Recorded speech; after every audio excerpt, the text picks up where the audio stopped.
guys, I'm glad to present my new 3D model of Spiderman helmet from the famous game. This model is designed for 3D printing. Its thickness is only about 3 mm. The model has several parts: the skull, jaw, frames for the eyes, as well as the grid.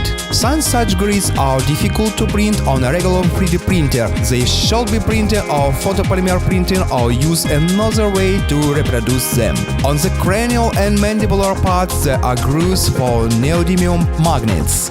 With the help, parts of your helmet will be held together securely enough. It's assuming that you use 14 magnets, but you can use a smaller amount of these. Turns out to be the best solution. Any questions, contact me. Enjoy!